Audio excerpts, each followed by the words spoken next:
Alright, y'all, what's going on? It's Dean Thomas here, back for another video, and I think we should trade Magomed Ankalaev for Dakota Dachiva. I'm all for it.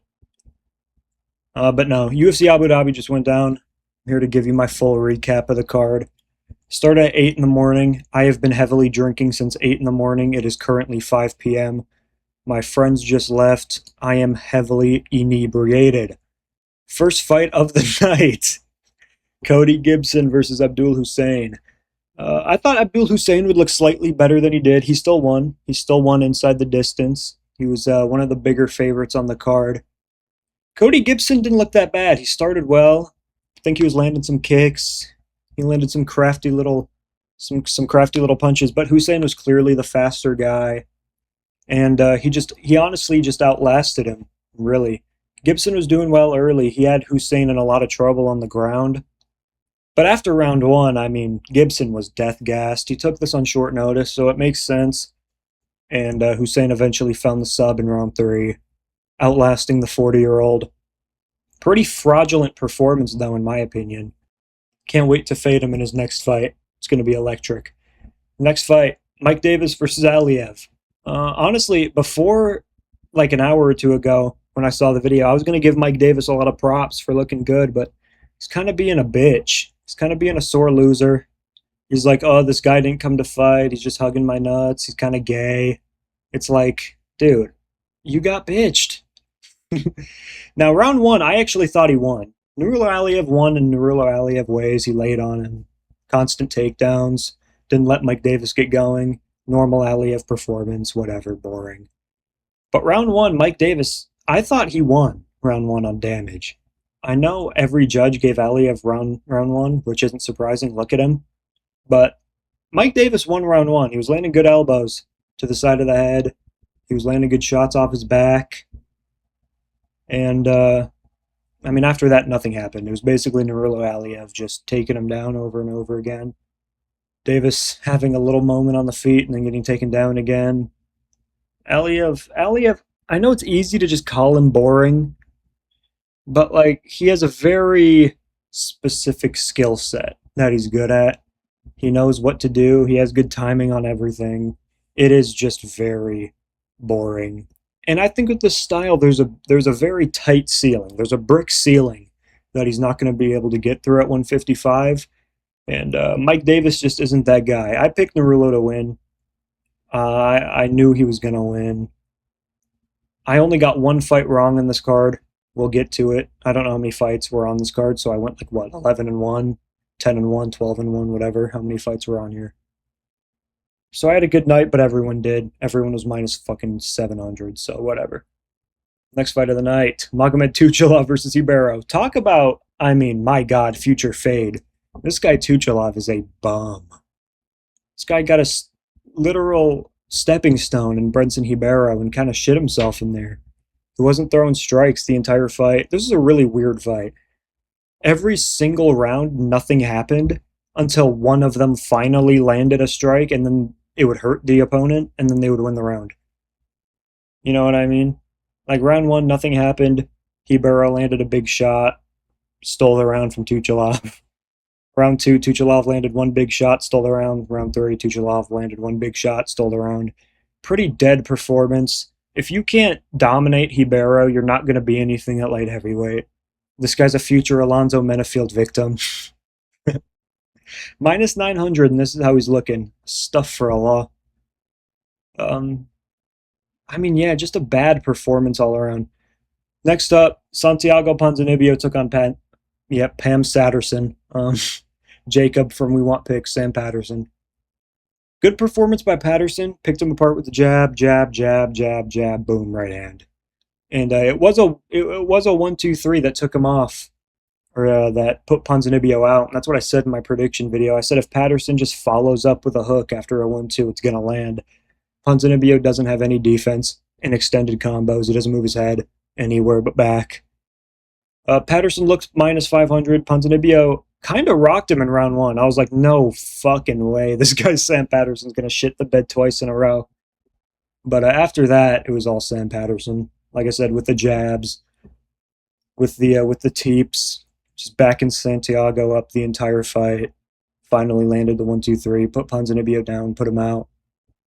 Doesn't really do anything for me though, personally. I'm not watching this like, holy shit, dude, Sam Patterson's a demon. He beats MVP in a rematch. You know what I mean? This is just kind of a free win for Sam Patterson on this card. Full of free wins. Next up, this is the only fight I got wrong. Dustin Jacoby versus Saidov. I went with Dustin Jacoby because Saidov's opposition was so bad. He fought literal taxi drivers, didn't rate any of them.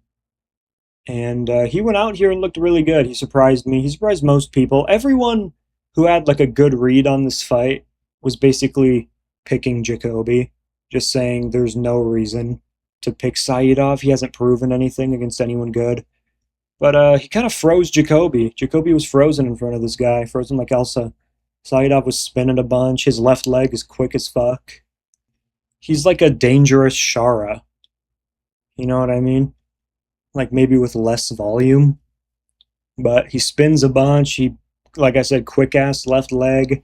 Dustin Jacoby's a tough guy to make your debut against, and he kind of dominated him. Landed the bigger shots. The combo that ended the fight, 1-2.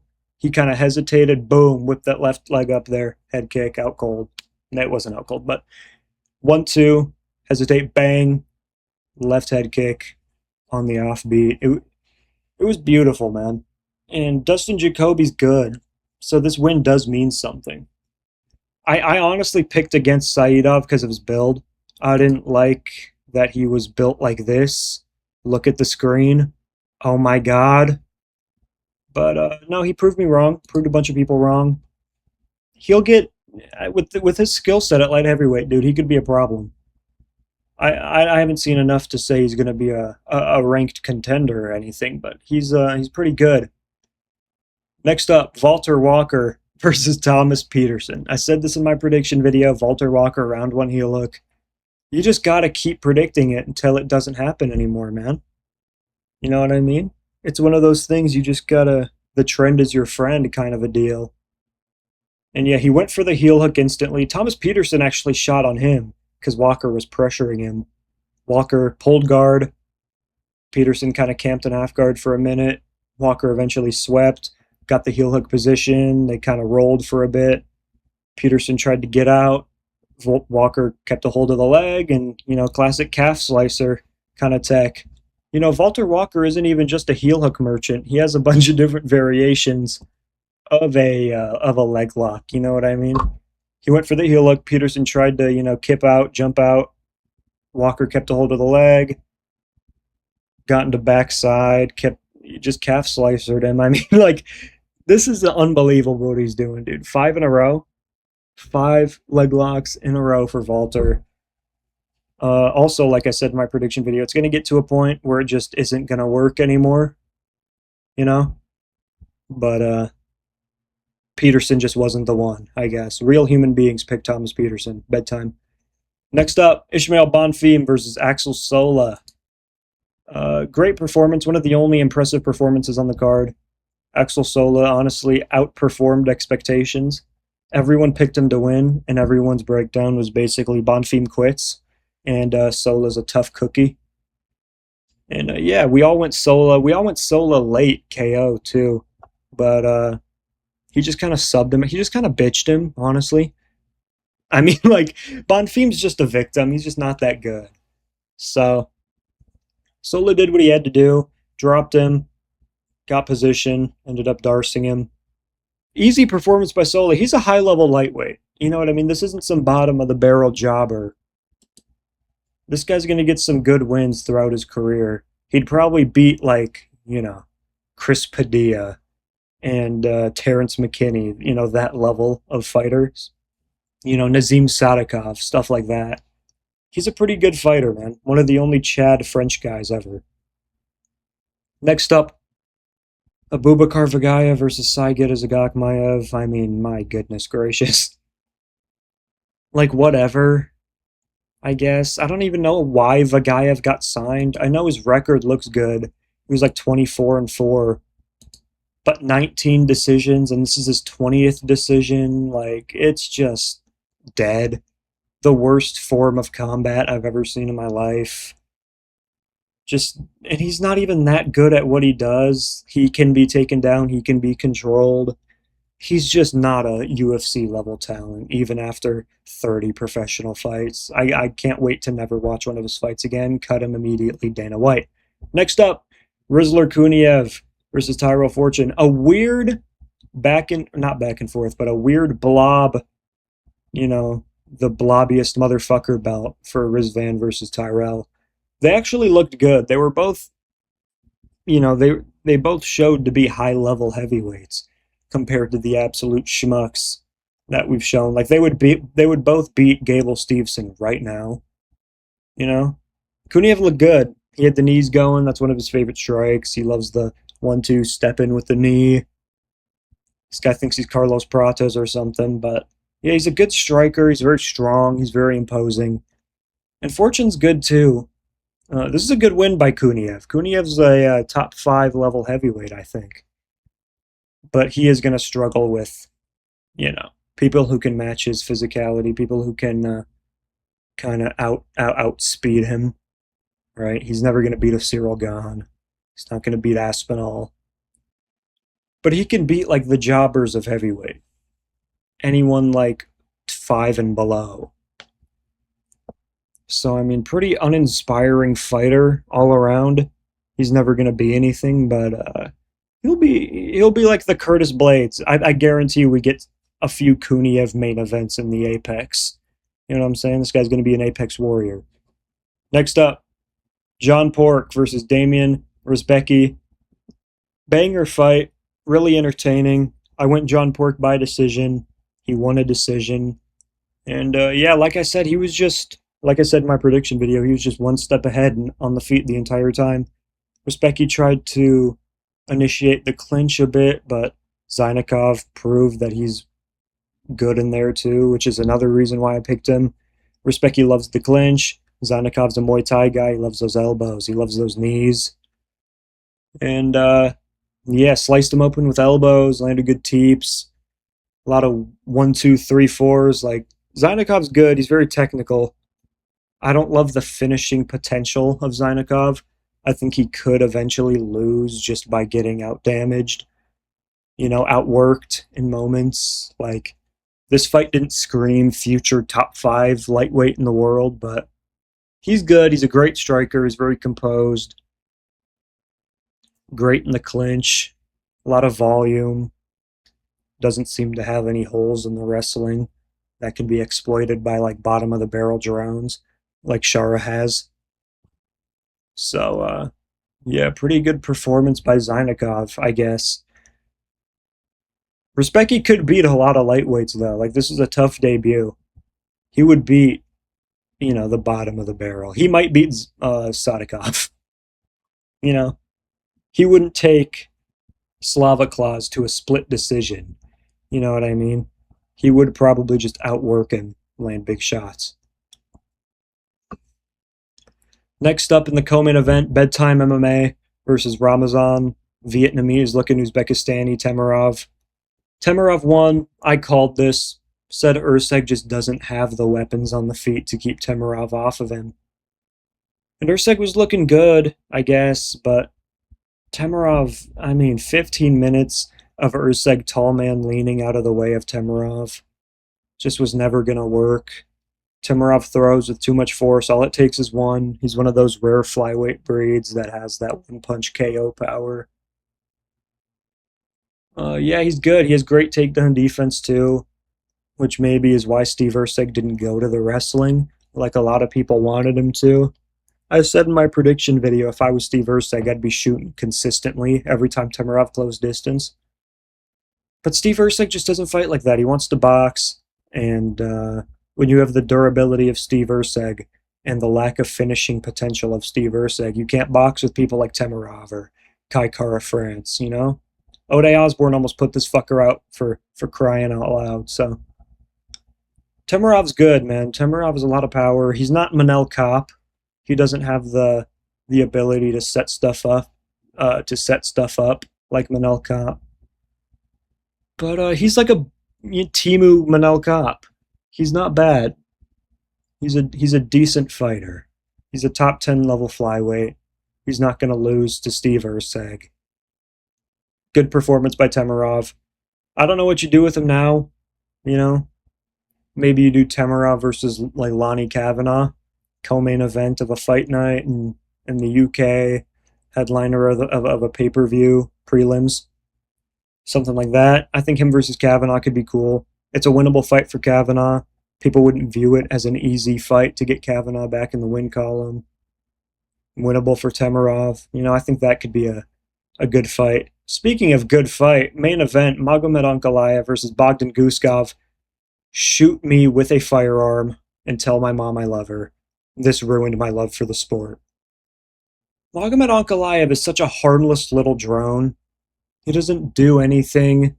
He pressures, waits for you to throw. If you don't throw, he ain't throwing.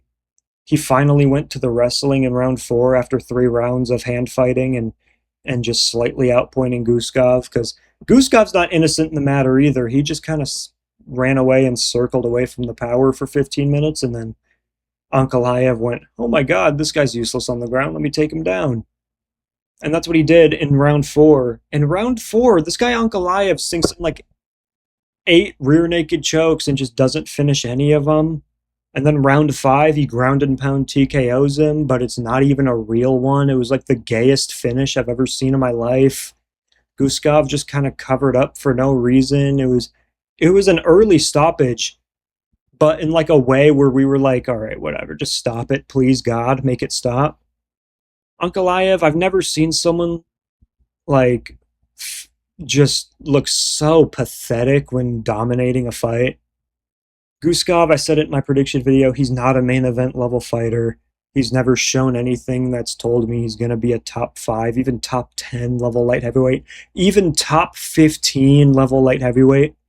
This guy Guskov just isn't good. He has a right hand and he didn't even throw it the whole fight. Ankalaev he was like switching stances randomly for no reason. That's when Guskov should have been going, but he didn't. It was just very low level. Before this fight started, if you would have asked me who I would pick between Olberg and Ankalaev, I would have picked Ankalaev. I think Olberg beats him, dude. I think Olberg might genuinely be the best 205er on the planet, which was a hot take going into this. Everyone was like, oh, dude, this is Ankalaev's belt now. That Pereira's gone. Seems like Olberg's going to be holding his belt forever. Him and Ankalaev are both kind of low energy, low output drones, but Olberg at least has the body language when he's winning or when he's fighting to be like, oh yeah, he's winning. Ankalaev just gets bitched randomly and it's not fun to watch. He's a very high level fighter. He just doesn't fight like a champion, you know? Very kind of meaningless card. There's no matchup on this card that meant, oh, this guy's getting a big step up, except maybe Temerov. Ankalaev, I'd be okay if I never had to see him fight ever again, you know? It's one of those kind of things. I think Axel Sola deserved a bonus. I know they gave it to Temerov and Walter Walker. I think Axel Sola kind of saved the whole the main card, honestly. Because the John Pork fight was fine, but it was expected. Cunha Fortune was okay. That one fight of the night, which I guess is okay. I think Sola deserved a bonus. He mogs. I'm going to start picking more fights based off of who mogs. I already kind of do that, but I'm going to really lean into it starting next week with UFC Serbia. I think that's all I have to say for today. UFC Serbia next week. I might drop a video in the meantime. So maybe look out for that, but maybe not. I don't know. See you for Serbia next week with the Tijuanan prisoner, D-Rod, taking on Johnny Sins in the main event. It just doesn't get any better than this, folks. Fatima Klein, Fan Club signing out.